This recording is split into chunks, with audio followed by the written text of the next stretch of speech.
Merry Christmas to you and your family. Wherever you're watching from, I pray this season brings peace into your home, clarity into your heart, and protection over your loved ones. May God cover you, guide you, and keep you safe, today and always. Amen. And before we begin, tell me, what lovely place are you watching from tonight? City, country, or even just your living room? I'd love to know. Now, let's return to a story where truth didn't come out all at once. In part 2, we watched the moment Chris Watts realized investigators already knew more than he thought. We saw the cracks, the pauses, the relief when the performance finally collapsed. But what happened next is where this case truly takes a darker turn. Because weeks after pleading guilty, Chris Watts asked to speak again. No deal, no pressure, no courtroom watching. And what he said during that second confession didn't just add details. It changed the entire story. November 2018. Dodge Correctional Facility, Wisconsin. Chris Watts is already serving life without parole. He has nothing left to gain.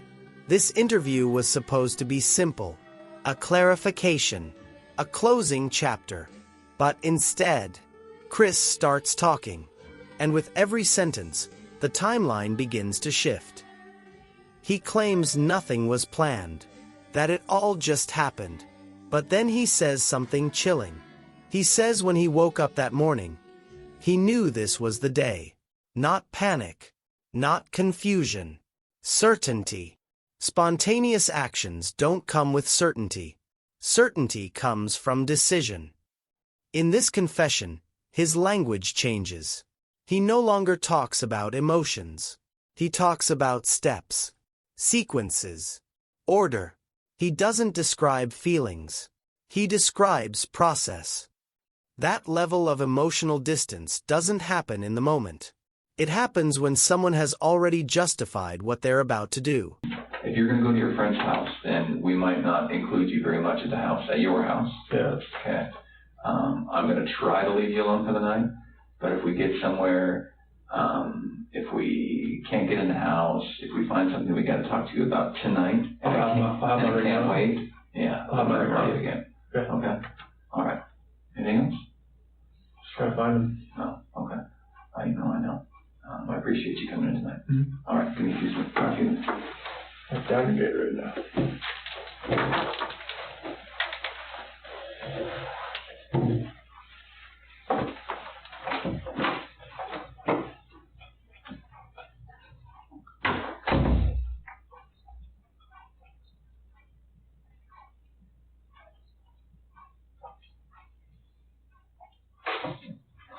How you feeling?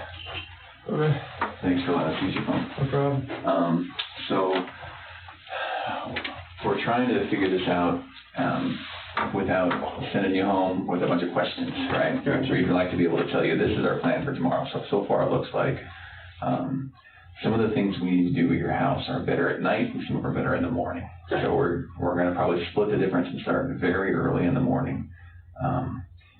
Now, between now and very early is probably about 3-4 hours, right? Okay. Is it possible for you to not go home during that time to your house? Okay. Can you go straight to your friend's? Yeah, I'm going to show my friends right here. Okay. And then when you go straight to your friend's house, is it okay to ask that you don't go back to your house? You just call me and give me a word. Okay. All right. Safe. Okay. So we'd like to be able to, I don't want to do 2 searches at your house, because that will say to the public, oh boy, FBI is really interested in him. And then that's going to be a storm coming at you that we don't want. Okay.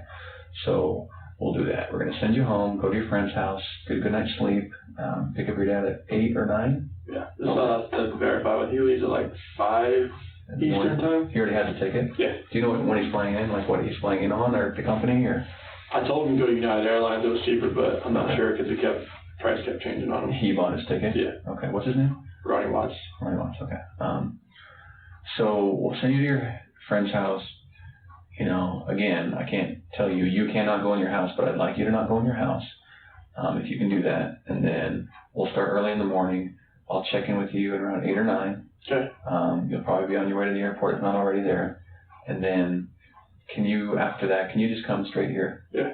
Let's talk. Let's get everything out of the way. Let's get done with your search, and then we're just gonna, send you on your way, and we'll be back to this Chris, the good Chris, right? Okay. I'm sorry you have to go through all this. It's part of the process. Okay. So you guys gonna stay in my house overnight, or? I'm not sure. Okay. I'm not sure. But actually, yes. Okay. There will be someone at your house. Okay. There will be a patrol officer in the front and in the back. And then, they're going to make sure. Well, and the reason is we don't want anyone else going in your house either. Okay. Some nosy reporters, some nosy neighbors. The reporters will be there because they're just cycling in, doing some spots here. Right. Yeah. So, but we also want to make sure that they're not sticking a camera in your window and doing some sort of weird piece about your house and your home. And so we'll make sure that no one else gets in there. And if you do need to go to your house, don't go without telling us. Oh, no, yeah. You don't want to get pig piled by a bunch of patrol officers. Does that all sound good? Is that okay? Mm-hmm. Okay. Give me 2 more minutes and then we'll walk out. Okay. Sweet. Oh, do your girls travel with headphones? They had them on the first trip there, but I hadn't seen them wear them on back. What do they look like? Like little unicorn type things. Over the ear? Yeah, they kind of slide over. Okay. Were they like colorful? They're gray and pink, I think. Do they ever take them shopping or anything? No, that's the only time they ever used them. Oh, okay. So if your wife was gonna walk around with them, she would be holding them with headphones? No, because they just strap over and they have a little plug. Okay. Is your family lactose intolerant? No. Do you ever buy lactose intolerant milk? It's 2%. Just 2% regular stuff? Okay. All right. We're just explaining. You can imagine 1,000 people are calling in right now, so we're just narrowing stuff down. Okay. Give me 2 more minutes. All right. Hey Chris, thanks for coming in. Yep. So I've been doing some other things while you were here. And we've had people calling in and stuff like that. So there was a sighting at Walmart. One of your kiddos, is Bella the oldest? Yes. Does she have long hair? Well, if you let the curls down. How long? So the curls would probably come like right here. Okay. So this is a picture from your surveillance. Can you see that? Here. Yeah, it's just the hair color looks a little off. Yeah. I mean, look how long that braid is. Does that look right? No, that braid's too long. Does that look like your wife? Hair is too long. Yeah. Okay. That's what I thought too. So. Great. Yeah, the hair looks a little too long. We're trying, buddy. Okay. We are trying. Every angle. So. That would be CC in the back though. That was her. Yeah. That's where she would sit? Yep. Mm-hmm. Yeah. Chilling. Bella rolling the roost up there? Yes. Most times just something in there, yeah. Okay. Yeah, because Bella's really. That's the picture I was talking about. Yeah. And this is CC, right? Yep. And that's Bella? Yeah. Okay. Yeah. Oh, that's on the 4th of July.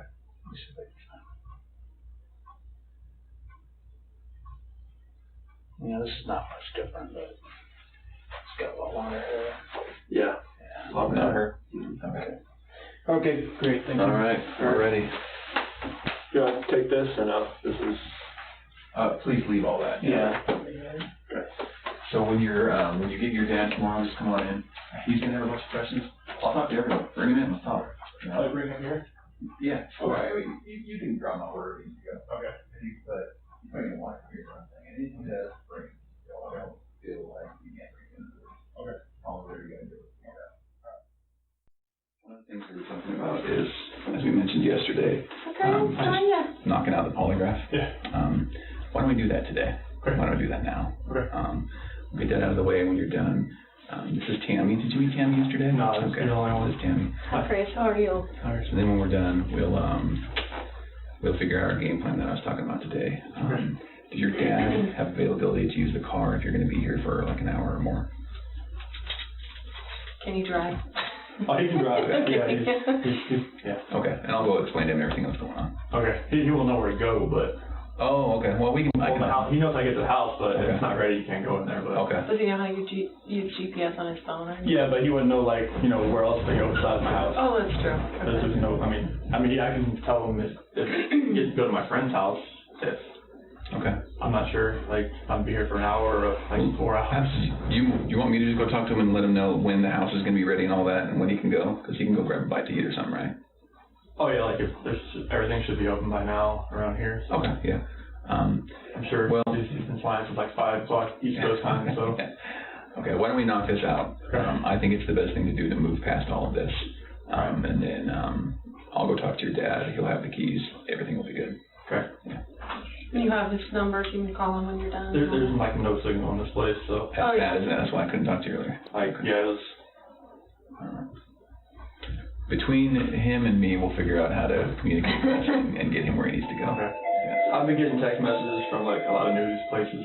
Okay. I don't know really like. I think that's part of maybe what we game plan today. I mean, not just here, like Today Show. Or I don't like know what to do with that. Well, I think that you certainly can do whatever you need to or want to do. But I think that after we knock this out, we get back to the team and we make a plan.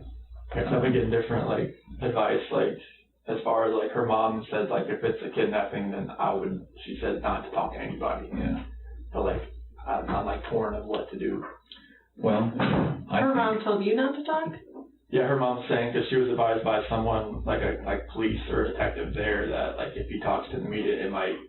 Oh, to the media. Okay. Mm-hmm. No, I thought you were talking about to the police. Oh no, no, like just the media in general. Like Yeah. it's gone. Today's Show, Good Morning America, is trying to get a hold of me and my parents, friends. So I just. Sometimes we release details that maybe the public they want doesn't details know. from me. I know. So and that's why. I'm like I don't want to impede with what's going on here and put things out because I watched enough shows that say like, all right, don't put things out there before the police. Because then you don't know if somebody really knows or if they just saw it on TV. Mm-hmm. Yeah. Well, let's do this. I think while you're doing this, it's going to be completely okay to ignore your phone and the media and everyone, right? Okay. So let's get this out of the way. I think it'll really clear your mind a little bit, right? All right. So why don't we put a halt on the phone, on texting people, on Good Morning America, all those stuff. I haven't responded to any of them. Let's focus on this. Yeah. Let's focus on this. Let's knock it out, and then let's talk. Okay. All right? All right. All right. And Grandma, you'll come in. I'll go get you when we're done. Yeah. Okay. Cool. Yeah, okay. Yep. Okay. Thanks. I'm going to have a seat right here, Chris. Sit on this? Yep, I know. I'll explain what that is here in a little bit, but you don't have to worry. It's not on or anything right now. It's not gonna buzz you or anything. I've never done this before. I know. A lot of people haven't had polygraphs before. It's not like a normal thing that people go through. A lot of people, like obviously in law enforcement and places like that, they have to go through polygraphs for their job. But other than that, most people never take a polygraph in their entire life. So. Yes, I have no idea what to expect, honestly. Yeah. So how are you feeling today? I'm sick to my stomach, honestly. Like, the first day I thought, okay, she was just somewhere. Sure. And after yesterday, all the activity at my house, I didn't know, it went to the other extreme. I've just been like sick to my stomach that either somebody has her or she's in trouble and the kids are not safe either. Right. Well, and I think that's totally awesome that you're here today. I mean, I commend you. We do this in all of our missing person cases, so don't think that we're just singling you out like, oh my gosh, they want me to take a polygraph. Anytime, someone was the last person to see people or, it's a missing person case, we start from the inside and we work out. I mean, that's pretty much what we do. So I've done polygraphs on the Jessica Ridgway case. I don't know if you were here for that. The name sounds familiar. The little girl that went missing in Westminster. And okay. Yeah. And then just the one that we had in Thornton last year or the year before. So we do this all the time. So please don't think that you're being singled out. Like this is one way that if you didn't have anything to do with it, that we can let the investigators know, the people that really do need to know that are looking for your wife and your little girls, to let them know, like, you know what, don't focus on Chris, focus over here, because obviously we've already cleared him, he's good to go. Now focus on the real person that did something to this, to Shanann and the little girl. So, okay. So I am, my name is Tammy. If you can call me Tammy, I'm an agent with the Colorado Bureau of Investigation, so it's a CBI. It's kind of like the FBI, but for Colorado. Okay. So what our role is, just so you know, is anytime a law enforcement agency or a district attorney's office or the governor needs assistance with a case, they can call the CBI to come out and assist them. Okay. So obviously in this, type of case, they're calling in all the resources that they can, which includes me, who works out of the Denver office, and I also do polygraphs. So they asked me if I would be willing to come here and chat with you and hopefully get you cleared up and on your way, because it sounds like that's what you're here for, and that's awesome, because that's mostly what people want to do is like, dude, you're looking at the wrong person. Like, I just want to show you I had nothing to do with this, and then you guys can get on your way and, do your investigation somewhere else. So, because that helps us, because then we don't have to keep focusing on Chris. Does that make sense to you? Yeah. Okay. This polygraph today is going to be recorded. Okay. Obviously, it would be dumb if I didn't, because what if at the end I said you said whatever and you really didn't say it? Obviously, you could go back and look at the recording. There's a camera right there. There's also a backup digital recording that I'm doing. Okay. Give me the second I try and trust it always fails me. So, so you said that your cell phone, is it off right now? Yeah. That would be great, because we can't have anything like buzzing, vibrating, ringing, that kind of stuff. So this will take at least a couple hours to do the polygraph, just because it's a real structured type of interview process. I have to go through a bunch of things with you. You're going to get the same polygraph that I gave someone last week. So it's very structured, and we go, in order and that kind of stuff. And you're going to know the wording to all of the questions I'm going to ask you on the test before we even take the polygraph. So don't. A lot of people come in here and they think, oh, they're just going to, attach all these components to me and then just start asking me random questions that I've never heard before, and of course I'm going to react to that. That's not at all how polygraph works. And you're actually going to probably know more about polygraphs than anyone before you leave here today, just because I explain everything to you and how everything works, okay? Obviously, you're probably nervous about taking today's test. Honestly, I would think something was wrong with you if you weren't nervous about coming in here to take a polygraph. Even if people are like, I don't have anything to hide, it is nerve-wracking. And I have taken tons of polygraphs, obviously, in my training. I went to 10 weeks for training. I've been a polygrapher for about 5 years.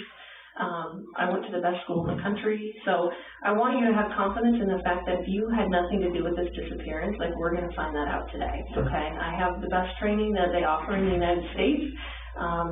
We use the most validated testing, the way I'm going to ask you the questions. So believe me, if you had nothing to do with this, I will be able to show them that today, okay? So that should give you some confidence that this is how, you're going to be cleared today if you had nothing to do with it, okay? There's actually only, nervousness or anxiety cannot cause you to fail a polygraph. A lot of people think that too, that if they're really nervous that it could cause them to fail. If that were the case, no one would be allowed to take polygraphs, because every single person is nervous or anxious about taking a polygraph, okay? I thought that's how it worked. On nervousness? Yeah. No. There's actually only 2 ways you can fail a polygraph, okay? The first way would be if you fail to follow my instructions. I'm going to give you a lot of instructions today about how to sit still, how to answer questions, things like that. So if you fail to follow those instructions, you will not pass today's test, okay? The second way would be if you choose to lie to me today. Lie to me today, okay? Obviously, this is about 100% truth. Even if there's, something that you didn't tell the investigators, since Monday, I guess, is when you and the police were involved. If there's something that you didn't tell them since Monday, that is totally fine. I get it. People aren't going to remember every single detail every time they talk to someone. As long as you tell me what the truth is today, you will have no problem with passing, okay? I promise you that. And obviously, I hope that, if you did have something to do with their disappearance, it would be really stupid for you to come in and take a polygraph today. Exactly. Right? It would be really dumb. You should not be here right now sitting in this chair if you had anything to do with Shanann and the little girl's disappearance. Okay? Okay. And it's Celeste and Bella, is that right? Yeah, I'll call her CC too. CC, okay. If that comes up. Okay, perfect. So, and I know very small amount about the case. Okay. Just because I want to know less about the case because I want you to be able to tell me about the case. I don't want to have some preconceived notions about the case, and that's why I don't want you to assume that I already know details because you told Detective so-and-so, that kind of stuff. I want you to be able to tell me like you were telling someone for the very first time about what happened when we get into actually talking about what happened, okay? Obviously, Chris, you're not under arrest. I have no plans on arresting you. At any point today, if you decide you want to leave, the door is right there. It locks us in here. Oh, no way. Yeah, I saw that last night. So there's a key in there now, so you can, if you just turn the key, it lets you out. Okay? And at any point today, even after all these components are attached to you, if you decide at that point, you know what, I don't want to take this polygraph, I don't want to be here, this is BS, whatever, that is completely fine. Just please allow me to unattach my components before you drag my $6,000 instrument on the floor and run out of here. And it's kind of a little maze back here, so I will show you the way out at any point if you decide, you know what, I don't want to take this polygraph, I don't want to be here, I don't want to do this. That is completely fine. The door does have to be shut for privacy just because noise does affect the polygraph. And I will read you your rights today, and that's just because the polygraph components are pretty restrictive. They go around your chest and stuff, and you may feel at some point that you're not free to leave, but like I said before, at any point I will unattach all the components and show you the way out if you decide, even in the middle of the polygraph if you don't want to continue to take it, okay? So, does that make sense to you? Yes. Okay. So I'm going to give you kind of a roadmap of where we're going to go today, just so you know what to expect and that kind of stuff, okay? So we're going to first start by going over a rights and consent form, and that's that Miranda rights form. I'm sure you've heard of it. You hear it on TV shows constantly. Most kids can recite their Miranda rights. We're going to go over that, and again, it's just so that you know you're free to leave and that you're not under arrest, okay? And then we're going to do a consent form, and that's just something that's required by my bosses to say that you're actually consenting to the CDI doing a polygraph on you, okay? After that, we do a biographical and a medical form, and that's basically to make sure that you're a suitable subject to take the actual polygraph. I want to make sure that you didn't smoke, 10 bowls of weed, the night before. I wish that didn't normally happen, but a lot of people smoke drugs before they come in here because they're really nervous and they're trying to calm themselves down. Some people take a lot of medication. Some people hear voices. All of those things are things that I cannot conduct a polygraph on someone if they have those things going on. So I just need to make sure that none of that stuff is affecting you. You seem very lucid. You're talking to me. You're making sense. You're not jittery. You're not moving around, that kind of stuff. So I don't think we're going to have any issues, but I want to vet all of that out and just kind of, make sure that you had enough sleep and you're not, obviously no one's getting a lot of sleep. Probably since Monday, but just so we can talk about all of that, okay? Sure. And then after that, we're going to discuss the issue of why you're here. Okay, I want to know everything you know, and again, I don't want you to assume that I already know something. I want you to kind of start from the beginning and like telling someone, maybe, a friend that you hadn't talked to since any of this has happened, and you're basically having to relay all of the details of exactly what happened with Shanann and the girls, okay? And then after that, we're actually going to take a bathroom break. I'm going to let you take a break. You can use the bathroom, get something to drink. That water there is for you if you need that at any point today. And then you're going to come back in here. I'm going to explain to you how and why the polygraph works. Again, you're probably going to know more about polygraph than you even care to know before you leave here. I'm going to explain how it works, and then we're going to go over the questions that are going to be on the test. And like I said before, you're going to know the words to every single question. So it's not that, and we're going to discuss that even before we even take the polygraph, like what those questions mean, and just so you are completely clear in your mind when Tammy asked me this question, this is exactly what she means, this is exactly what she's asking, and this is the answer that I have for that question. So we're going to go over those. I let you practice answering them like 2 or 3 times, and then we'll go through them repeatedly if you need me to go over them 4 or 5 times, just, before we actually take the test. I'm more than happy to do that too. I want you very comfortable with the questions and that you know what they mean and how you're going to answer them, okay? After that, we're going to go, we're actually going to do a practice test. And again, it just lets me know that you're a suitable subject to take the actual polygraph. And then after that, we actually get into the actual testing. So that's why it takes a long time, is because there is a pretty big process that goes along with it. Okay. Yeah. So you're not working today, right? No. Do you have a date that you're going back to work? Not at the moment. No. How long have you worked for Anadarko? January 2015. So about 3.5 years almost. Yeah. Do you like it there? Oh yeah. Yeah. I worked for Covenant Testing Technologies before that. And what is that?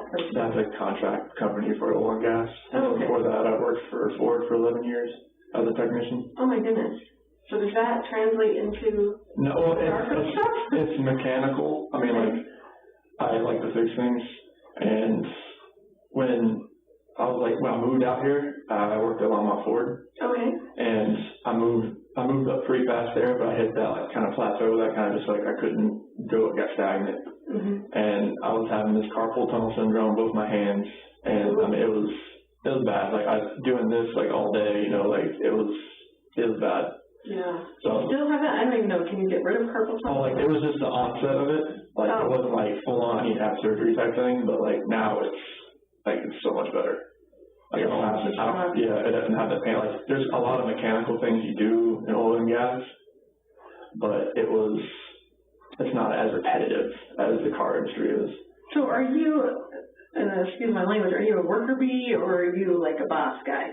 A little bit of both. Okay. You're getting your hands dirty too? Oh yeah. Oh yeah. Yeah, like I'm a field coordinator right now for the area.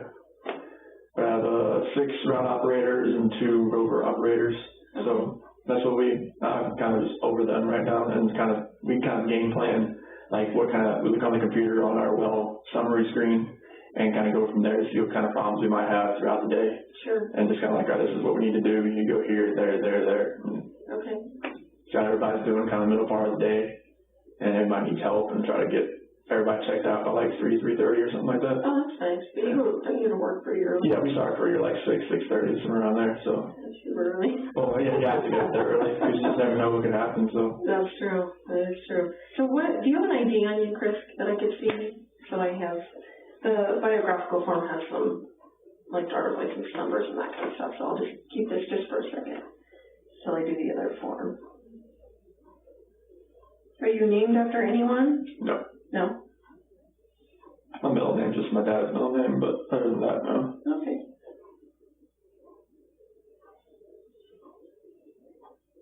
If I mispronounce your wife's name, please correct me. For some reason, just think of Shenanigans. Shanann. Oh, I like that. Okay, I got it. That's the way she tells people. Does her family call her Shanann? So the way they spelled it, it was like Shanann, like with an apostrophe, but she just called it Shanann. That's kind of, she was named after Shanann. Oh my gosh. Okay. Okay, so. Is it B-E-L-L-A? For Bella, yes. Okay. And Celeste is C-E-L-E-S-T-E. Perfect. All with the same last name? Yes. Right? Okay. So, Chris, this is the advisement and rights form. This just says that Agent Tammy Lee says, I'm an agent with the Colorado Bureau of Investigation, and I wish to talk to you about, obviously, the disappearance of Shanann, Bella, and Celeste Watts, okay? You have the right to remain silent. Anything you say can and will be used against you in a court of law. You have the right to talk to a lawyer and to have him present with you while you're being questioned. If you cannot afford to hire a lawyer, one will be appointed to represent you before any questioning if you wish. You can decide at any time to exercise these rights and not answer any questions or make any statements. Do you understand each of those rights? Were they read to you, Chris? So I'll just have you write a yes when we get to that. And then having those rights in mind, you wish to talk to me now and obviously go through with the polygraph. Okay, perfect. So what I want you to do is go ahead and answer both of those as yeses, if you still agree with that, and then sign and date that signature line if you would.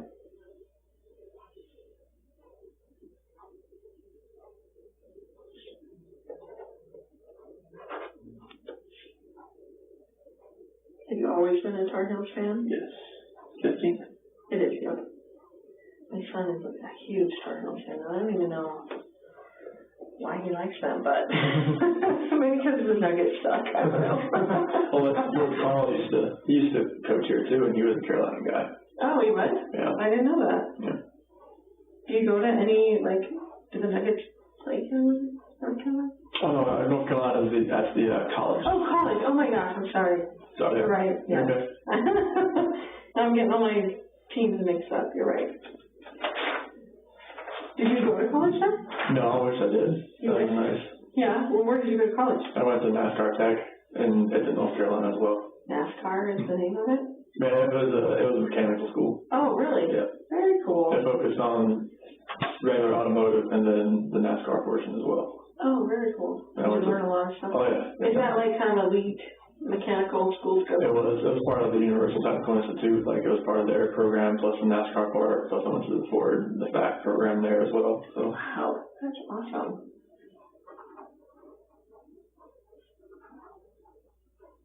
Do you have any other nicknames or anything that people call you? Just Chris. Just Chris. And some, like, just random ones at work. Just doesn't make any sense. So. Like what? Some call me like Rain Man because like when I go to a site or something, like if I do it once, I'll remember it, and it's just one of those things. Like, do you remember like phone numbers and license plates and like that? Well, that stuff I don't really pay attention to that stuff. Though, like when I was really young, my grandma used to always quiz me on like state capitals like every day, and like when I was waiting for my sister to come out from middle school or stuff like that, she was always like just pinging stuff off my memory. Really? And it's just like everything. I think that's how it built. Yeah. For what it was and what it is. No doubt. That was your grandma that did that? Yeah. My mom's mom. Is she still alive? No, she passed a few years ago. Was she pretty old? Mhm. Yeah. Yeah, she was. Lived a good life? Yeah, she was. Good. Were you close with your grandparents? Yeah, I went over to her house every afternoon after school and helped her out. Nice. Being outside, stuff on the inside, and she always cooked me lunch, some German food, curls and goulash, schnitzel, all kind of stuff like that. My first husband was German, so we had German sausage and rice all the time, and then just her German food is just, just love it. So Shanann's legal name is hyphenated? I've never seen it written that way, but okay. That's the way her parents always said. That's how they did it. Okay. Shan and apostrophe A-N-N. Okay. It's easier to say it when I spell it out, but we keep wanting to say Shannon, of course, but a lot of people call her Shannon. Yeah, oh yeah. Her parents sometimes call her Shannon.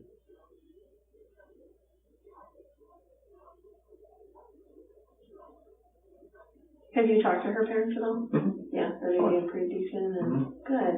Are they coming here? I'm not sure yet. Who, like, my dad's here. Your dad's here. Is there any other family members of yours coming? Not right now. No. Just my dad came out and just for support. He just got here this morning. That's nice. What a nice dude. Mm-hmm.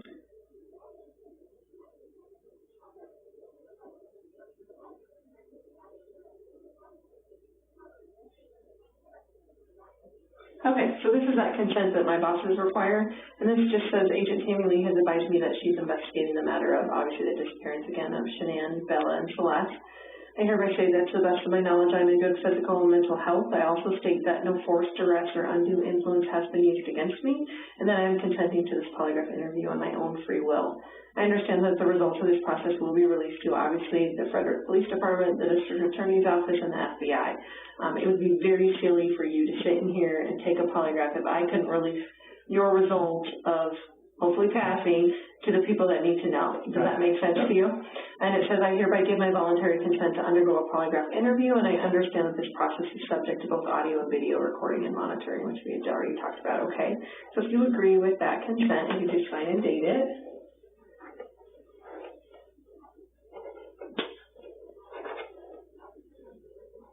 So where did you stay last night? Because I know that Nick and Amanda's house. Nick and Amanda there. How do you know them? So Amanda used to be a director at Primrose School where Bella and Cece go, but then she transferred to another place, and Shanann was getting her on Thrive, and that's how they met. Amanda's transferred to another Primrose? Yeah. Okay. So like Shanann couldn't like talk to them about Thrive, the direct sales business, like while they're at, like they weren't allowed to like talk like, you know, outside, like if their child goes there, I don't know, something about the school rules or something like that. So when she left, she talked to her about Thrive and got her on Thrive, and then me and Nick started running together here and there, and that's how we met. So is she like a, what do they call them, a downline from Shanann? Yes. Okay, so she's like one of the sellers that yeah, like recruited or whatever? yeah. Okay. And I don't even understand Thrive. I'll be honest with you. Like, I'm even a chick, and I don't understand what all of that Thrive stuff is about. What is it? It's vitamins and minerals, and it's all plant-based, non-GMO stuff. It's really healthy for you. Yeah. Do you do it? Yeah. Oh, you do? Mm-hmm. Okay. Yeah, I was 245 pounds when I started. No way. Yep. How long ago was that? 2016. Wow. I've been doing it for a while. Oh my gosh. So I think the only thing I know about Thrive is like patches or something. Is that what that is? Well, it's 3 steps. You have like vitamins. You have 2 capsules you take when you wake up, 2 pills. Okay. And then you take a shake with water and put on a patch. You have a patch on right now? No. Oh, I want to see what a patch looks like. It's just like a little square piece that just kind of goes on your skin, and it's like absorbs, like it opens like up your pores a little bit, and the vitamins kind of absorb like through your skin, like time release throughout the day. Like, can you tell you feel better when you have the patch on? Mm-hmm. Really? Yeah. That's crazy. How much are patches? Just the patches themselves. Or are you supposed to do this in combination with all the other The stuff? 3 steps. Okay. That's what I call it, the 3 steps. But like, I feel like you could sell it. I feel like you know enough about it. You could sell it. She has me on the as like I signed up underneath her. Oh, okay. So like, you know, I'm part of her team. Oh, okay. But she kind of runs that part of it because she knows like I'm not the type of seller. I'm not a seller. Yeah. I don't like. You're not a salesman. Yeah, like I would like say too much. She says about the product. Instead of, like sometimes it's not so great because of this, or yeah, it's like I would just give out like too much information about the product instead of just having like them call her. Do you sell it to any of the people that you work with? There's one person that I work with that uses it. Who is that? Troy. Troy. Yeah, he I works. think I heard that name, Troy McCoy or something. That's a funny name. Yeah, we call him the real McCoy. The real McCoy. Everyone's like, his parents like actually named him Troy McCoy. Super cute. So he works for you, is that right? Or he works with me. He's the field coordinator. Oh, okay. Yeah, he's got a lot more experience than I do. He worked in Kansas before he came here. Kind of shows you the ropes. Yeah, he showed me a lot about different things, and I picked up a few things that he didn't know, and it's kind of like we worked together pretty well. Nice. Is this the correct address for you? Yeah, it actually should be that.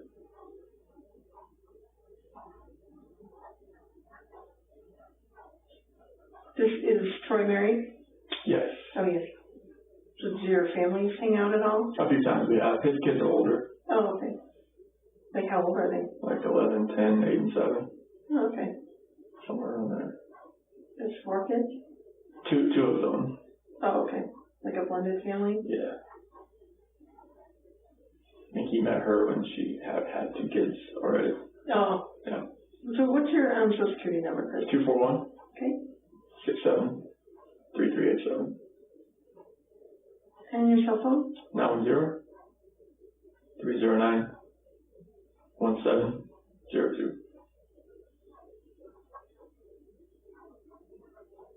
And what's your date of birth? 5/16/85. How old does that make you today? 33. And where were you born at? In Fayetteville, North Carolina. How do you spell Fayetteville? FAYETTEVILLE. Do you say Fayetteville? Mm-hmm. Okay. And this says you're 225. Is that correct? 180. Okay. Is that a lie up here? What year was that? That was 2014. No, I was 225 then. Oh, okay. Yeah, I gained some more weight. What do you think made you gain weight then? Celeste, pregnancy. Oh, really? I gained more weight than she did. You're a sympathetic eater? When I went and got her Oreos, I ate a few on the way upstairs. I'm not gonna lie. That happened a lot. Now, can you do the Thrive stuff when you're pregnant? Is that safe for that? Yeah. Yeah, because it's all natural or whatever? Yeah. Okay. There's different variants of the patches that she can't use because like some of it's for weight loss. Oh, you don't want to lose weight while you're pregnant, right? Or it's more like for fat loss, and that's like they recommend not using that type of patch. Okay. So as far as growing up goes, and I'm actually done with that, so you can put that away. Thank you so much. Who all was in your family? Who did you live with? My mom and dad, okay. my sister. And your sister? Yeah. So just 2 kids? Yes. Okay. And what's your sister's name? Have you, is Jamie coming, or have you talked to Jamie? I've talked to Jamie and her husband. Yeah. How old is Jamie? So she'll be 40 this year. Okay. She's 39 right now. Okay. She's a little. Yeah, she's 7 years older than me. Yeah. So you were at home by yourself for a little while, huh? Yeah, we didn't really get close until I got like older because that was such a big age discrepancy. Mm-hmm. So you get along with her well now, and her husband. So do they have kids? 2. 2 kids? Yep. How old are their kids? 10 and 7.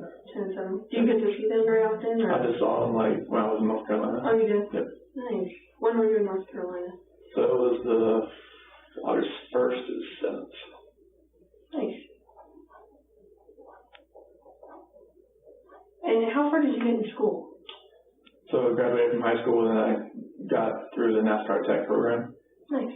So you got a GED or an actual diploma? So it's like a certificate, I guess. It's not really a diploma because it doesn't have like English, math, science there. It's just strictly like mechanical. No, but through high school. Oh, yeah, I got a diploma. You got a diploma? Oh, yeah, okay. Definitely. And then you got a, I'm sorry. Like a certificate from NASCAR Tech that I completed their programs. Like, I guess it can't be a degree without, like English, math, and science and stuff like that. Did you always know that that's what you wanted to do, was the car stuff? It was, if I could go back, like, I'd probably just use that more of like a hobby. Mm-hmm. And maybe like dive more into the technology part of it, like, because we had like an Academy of Applied Technology when I was there. Mm-hmm. in the high school I was in, maybe go into more of the computer programming part of it. So are you like a pretty techie guy? Not I would say techie, but I understand like numbers and math a lot. Like that's like with working on these wells, like there's a lot of programming, a lot of setting up these wells to make them run, and like using the numbers, the pressures to optimize the wells is something. You already lost me. Like I do that job. No, I cannot do that job. That's why I helped Troy. Like he knows more like the stuff that was like 10 years ago type of thing, and I know more about. I've kind of like grasped some more of the stuff that's happening right now. Sure. And that's how like we kind of like work together. He's like, if you have to work on a pumping unit, like all right, I'll help. You got this. If I work on like a normal well and setting it up, he's just like, here you go. Mm-hmm. Like I will just watch. But does that translate into like my husband is a techie guy in our family, so like he sets up all our routers, like when I get a new phone, he sets up my phone for me just because he has that brain that I don't have as far as being a techie person. So are you kind of that person in your family? I do that. I can do that kind of stuff. I can't like do code or anything like right. that. Right. You're not writing computer code. No, I can't. 0101. That's all that kind of stuff. Right. Okay. Awesome. So, in your job now, like, what is your title? So I'm a field coordinator. Field coordinator, okay. And you've done that for 3.5 years or whatever? So I was an operator. Just like, well, it's the same. Like you're an operator. You're operating oil and gas locations. Just I was an operator, and then I was an operator but / rover. Like I would be going around helping people. And now I went up to field coordinator. It's like now I just kind of like tell people like this is where we need to go and. Like, we need help, let's go there. So when did you actually get promoted to that? When one of our other field coordinators, went to a different group, the HGOps group, and our other field coordinator had to go down to Texas to help, so me and Troy got elevated up. So that's what happened. Okay. We were just kind of backfilling. We didn't know, like, if it was permanent or not. Mm-hmm. And it turned out to be permanent, so. Wow, that's awesome. So tell me about, kind of give me a synopsis of your childhood, like, what your parents did for a living, My dad was a parts manager for a Ford dealership. Okay. It's kind of where the cars things came from. See it. And my mom, she was like a secretary and notary for used car dealership. Oh, okay. So like she more into it. She sold the cars too, but like she was more of a secretary and notary and she bounced around a couple different used car dealerships. My dad stayed at the same one, changed the name a little bit, changed names. Then he went to like a different one, but it was the same. He did the same thing. And he did like parts manager and body shop manager, okay. And that's where he's still at now. So how would you say you grew up as far as like your family structure? Were you guys religious? Was there a lot of discipline in the home? Or who was the disciplinarian in the home? So like we went to church, I would say not like every Sunday, but pretty regularly, And what church did you guys go to? It was like First Baptist Church. Okay. And I mean, discipline, I was the quiet kid. I was I just kind of followed her. I mean, my sister was the rebellious one that always, you know. You're like, I'm a good one. It's like I never like. And my sister was the one that got the most of she was the one that showed me like that's what I don't want to do. Right. I would wake up to my mom and my sister pretty much arguing every morning. That's how I went. Okay. They're like, I don't want to wear this. I want to wear that. I'm like, okay. And you're like, Mom, what do you want me to wear? I'll wear whatever you want. I just go, if I didn't do it, you know, I don't wear it today. Right. That thing. But yeah, like my dad, he was a disciplinarian. He was? Yeah. What kind of discipline did you guys have in the home? Just, I mean, it wasn't like physical or anything like that. It was just, you know, like just verbal, like, you know, this is what you need to do, and just follow that. Like, if my dad ever raised his voice, I knew that was like that wasn't a work phone. Sorry. Oh, okay. I was like, well, forgot about that.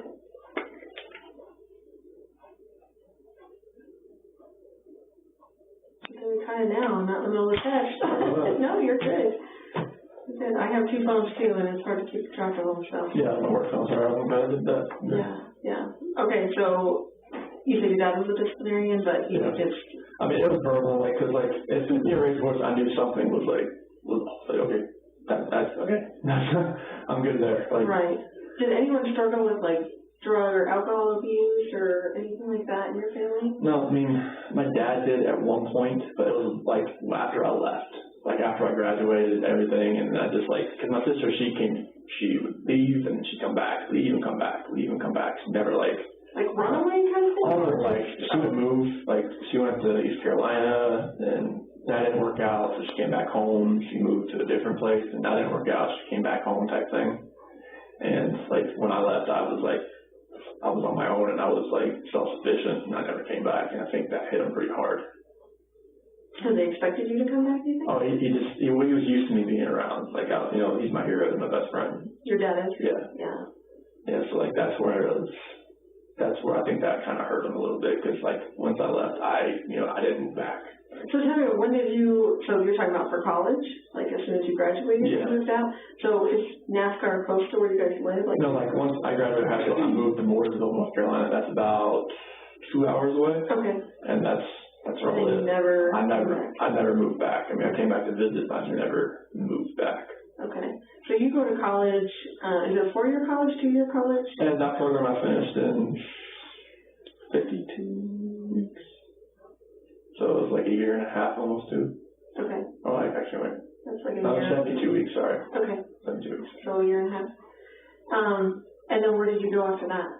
I worked in Mooresville, Florida, and worked there till 2012. So that was like 2003. So when I was going to NASCAR Tech, and I was working there as like a porter, moving cars around, changing the oil here and there type thing. And then once I graduated, they moved me into more of a line tech as far as like actually fixing things. Okay. So from 2003 to 2012, I was there, and 2012 to 2014, I was a mom on Ford. Okay. Did you have like any high school sweethearts or like girlfriends from NASCAR Tech or? There's no. There's probably no girls at NASCAR Tech, I would imagine, but. There was like a handful of girls that actually went there, so no, it was like, I didn't have any girlfriends hardly after high school. Okay. What about when you got done with NASCAR Tech? Oh yeah, like that. There was girlfriends like that in Mooresville in there, so nothing really serious. Nothing serious. Yeah, I met Shanann in 2010.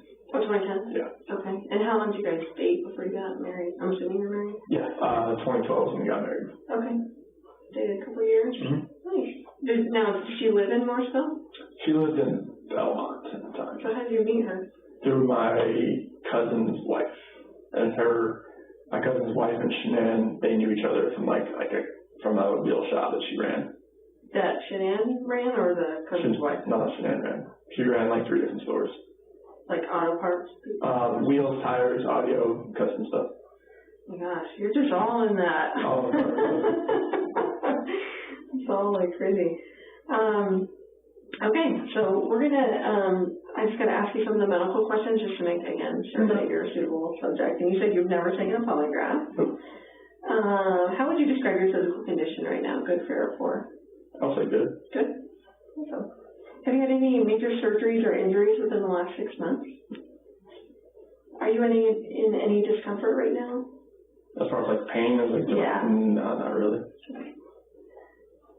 You know, maybe mental anguish or whatever, but just like physical or fixing my stomach kind of thing. Yeah. Obviously, you're not pregnant. No. Have you eaten in the last 24 hours? I had a pizza last night and protein shake this morning. So that's it. Okay. What time did you have the pizza? So right when I left here, so it was like 11. Okay. And what time did you have the protein shake? Probably about 7:30. Okay. Was that with all your three-step process? Mm-hmm. Okay. What time did you go to bed last night? Probably about 12:30. Okay. And what time did you get up? Probably about 5 and just kind of looked at my phone. Okay. And you stayed at the other Amanda and Nico and house. Okay. And how would you rate your sleep, good, fair, or poor? Is there anything that came forward and fair? I'll put it in the middle. Okay. Okay? I'll give you that box.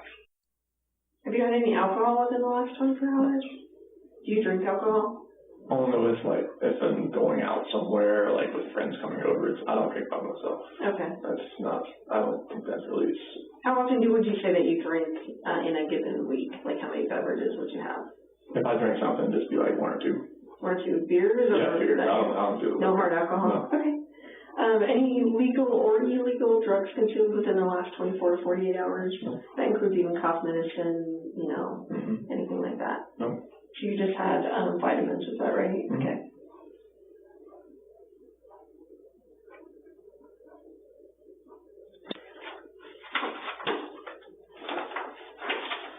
All right. So now Chris, we're going to discuss the reason why you're here, okay? So now what I would like you to do is, again, kind of treat me like, someone that has no idea about anything, and that you actually have to start from the entire beginning, like kind of start when, I would say when you met Shanann, just kind of explain your relationship, I guess, just so I understand it, as far as, meeting in 2010 and, when the kids came about and that kind of stuff, and then just bring me up to the point of, yesterday. Okay. If you could. All right, so 2010 is when we met pretty much through Facebook because of my cousin's wife, and she recommended us as friends type thing, and that's how we kind of started talking. And our first date was at a movie theater. Didn't really impress her much because it was actually a nice theater. I didn't really know what I was walking into as far as I walked in, and there was a doorman, and he was all dressed in a suit, and I was in camo shorts and DC shoes, and I was okay, hopefully I'm very underdressed for this. But I walk in and I see her, and she's all dressed really nice, and she told me after the fact, man, I hope that's not him. kind of deal, because we know what each other look like, but I wasn't really dressed for what we were doing then. But our second date, I actually made the mistake again, wearing the same thing because I kind of forgot what I wore. We went to a K-Rock concert, and I think that's kind of where I won her over because we actually got to the actual concert, and I forgot my ID, so I couldn't actually get in. So I actually ran back 2 miles to the car and got it and came back. And I was just I was just soaking wet. I was just it was middle of July, August, and South Carolina, and humidity and everything like that. It's on Army base. So I ran back, got it, and everything like that. And then I think it was our next date, we actually went to Myrtle Beach, and she had lupus. So her lupus was really acting up in North Carolina. So she had these flare-ups, joint pains, all that kind of thing. And we were driving back, she laid on me pretty much the entire way back. And I think that's when she realized this guy's actually pretty nice because he didn't tell me all right, get off my lap or type thing. I just let her just rest on me the entire way back, and it was 2.5 hour ride from Myrtle Beach to Charlotte, the Belmont area. But yeah, everything flourished from there. In 2011, I proposed to her over in Ocean Isle Beach. That was around our anniversary, and I did a ride there on the beach at night, and I could tell. She was extremely tired, and I was I just want to do this. I want to do it today. And she knew so why are you being so persistent to get me out here right now? I was let's go out to the beach. It's a nice night. Proposed to her on the beach, said yes, and everybody was ecstatic and everything. And she's very organized. She's like OCD about like organization, putting things like you saw like the pantry. She like everything was just like named in a container all the way down. Like it's very easy for if you just came into our house, you would know what stuff was. You would know like where everything was. It would be easy. So like everything was just, she was planning the wedding. Everything was great. And then 2012. She was here, but she was planning the wedding from here. But everybody was back in North Carolina. Mm-hmm. So it was guess you call it destination wedding if you want, because I fly back for that. But we got married in, it's like this DoubleTree Hilton hotel that was there. It was like in their court. It was in November, and it was underneath one of those big tents and everything. It was beautiful. And it was amazing. And we went to Myrtle Beach for the honeymoon. And then 2013, December 17th, that's when Bella was born. Like we've been trying for a while and nothing was happening as far as getting pregnant or whatnot. And she said, so since we're not getting pregnant, since it's not happening, like I'm gonna buy superchargers for your car. Like, okay. And then it turned out that weekend we conceived Bella. Oh, yeah. That week she bought me a supercharger for my car. So it was Did you take that back? I'd already put it on. And it was actually like a special order, like part that was sitting in a dealership. Okay. Stuff like that. So like it was ironic that it happened that, you know, like bought a supercharger for my car and then that weekend I see Bella. And then Bella was just a gift. I mean, she didn't think she could get pregnant because of the lupus and everything like that. Like the doctor said, it could happen, it might not, but it happened, and it was a blessing in disguise right there. It's like, oh my goodness, it's happened, you know. So like, did she have normal pregnancy? It's like was Bella's normal? Bella's was she had shoulder dystocia when she was born. So was it like her shoulder was? She was turned. Oh, just turned. Yeah, to where like they had it like push her out. But she had a vaginal birth. Oh yeah, all that. That was. Cord wasn't around her neck. Nope. Or anything like that. No. Okay. Nothing like that. So Bella was born December 17, 2013. And she was a gift, so just go along with Bella, and then and Cece was born July 17, 2015, and we had this whole little thing staged up with Bella in the crib and a little eviction notice. Like she was there, and it worked out pretty well because she was just standing there crying, like, you know, like I don't want this type of thing, you know. I saw one of those that went like viral on Facebook, so that's weird. It would be yours. Yeah, and she was sitting there crying with a little eviction notice, and she recorded it. It was an amazing day just to see that. And then Celeste, I was there, like she had a midwife for this one, so like they actually had me like, you can stand here and like, you know, catch her, and like, but Celeste came out like so fast that like I barely had a chance to go like this, and they moved me out of the way because she just like came out. So Celeste. I was a lot better with Celeste because with Bella I didn't really know like a lot, like what I should do, what I couldn't do, how to calm, stuff like that, like, you know, burp, swaddle, everything like that. Like I didn't, you know. I had like no idea. I just pretty much watched, like, all right, how do you do this? And then with Celeste, it was more of like, that's why Bella kind of like, she's a mommy's girl. Then when Cece was born, did you care if it's Cece or Celeste? No, okay. Over. All right, when Cece was born, it was more like, all right, I know how to change a diaper. I know how to do all this. Like I can do this. I can help like a lot more. That's why Cece is more of a daddy's girl now. Like whenever she gets in trouble, it's just like she said, and Shanann gets mad because like, all right, don't cuddle her. For when she gets in trouble, like she's in trouble, leave her alone. Like she just bit Bella, you know. She just like hit Bella, like don't coddle her. That's where I'm going to coddle her. So it's like having them both around is just like absolutely amazing. They're like two peas in a pod. Like Celeste is more of the rambunctious, just like all out. She either goes or she's sleeping type thing. So she's always getting in trouble, always like trying to find something to climb, jump off of. Like, is that like you or is that like Shanann? Bella's more like me. She's more of the calm, just like she's cautious type thing. Like when Cece, I think, fed off of Bella a little bit as far as like, all right, she's my sister. She's the younger one. She's she's the youngest person in here besides me type thing. And she kind of fed off of her and some of her friends that, like, came over. And that Cece just kind of, like, built that attitude. She was just like, yeah, she's a rambunctious little munchkin. Like, if I'll show you a picture, but comes off. But, like, when she was on the plane coming back, I mean, she just had like, this face, like that. Like, don't, like. And she was excited to be on there, or? Oh, yeah, it was just, like, she was, like, being, like, you can imagine a little kid in a plane in a seat, like she feels like she loves to move around. She doesn't like, sitting in the same spot type thing. And then when Shanann told me about the third child, it was just like, all right, let's see what we got now. Let's see if we can, boy or girl. I mean, we're trying for a boy. So now we're just like. Is it a boy? We haven't told anybody yet. Yeah, it is. Oh, it is? Yeah. Can they find that out that early, or? At 12 weeks, they could find out, really. She had one, the ultrasound was last week. Let's see. Yeah, it was last week. So, found out it was. Were you both there for yes. that? Oh, nice. Yeah. So it was like right when we got back, so it was like this guy went back on the 8th, so it was on the 8th, that was an ultrasound. Get my days mixed up, like now. I'm not sure even what day it is right now. Yeah, we had ultrasound. 15th today. I was thinking about Monday, Tuesday, Wednesday, Sunday, all that kind of stuff, but like, yeah, we haven't told anybody yet, so.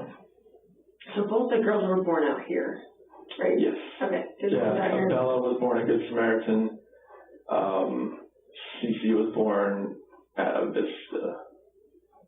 Did Shanann go through any like postpartum or anything like that with either of them? No. No? Didn't see anything like that. Good. Did she breastfeed? Yes. Both of them? Yes. Oh, very cool. Bella a little longer than Celeste. So Bella was how old when she got pregnant with Celeste? So they're about 19 months apart. Okay. So like 10 months old? Yeah. Oh my goodness. Yeah, I know. Yeah, you were like, oh my goodness. No, we didn't know if it could happen again. That's true. So were you guys even using protection, or are you just like, it's not going to happen, so it is what it is? Yeah, it is. Yeah. Kind of thing. Very nice. Okay, so keep going from after Celeste was born. So after Celeste was born, I mean, we kind of thought, we kind of see how two kids went. They're just like rambunctious, they're sister love. And now they're 4 and 3. Bella will be 5 in December. So it was like, if it happens, it happens as far as like having, like, she used fertility drugs on both Bella and Celeste. Oh, she did? Yeah. Okay. Like, the third child now, she was on like no medication, nothing like that. She's just on Thrive. Like, she's healthy. She feels healthier now. And then like with the Thrive, she really thinks that, like, we only tried like twice and it happened. So she really thinks that it was more of like being a healthier person.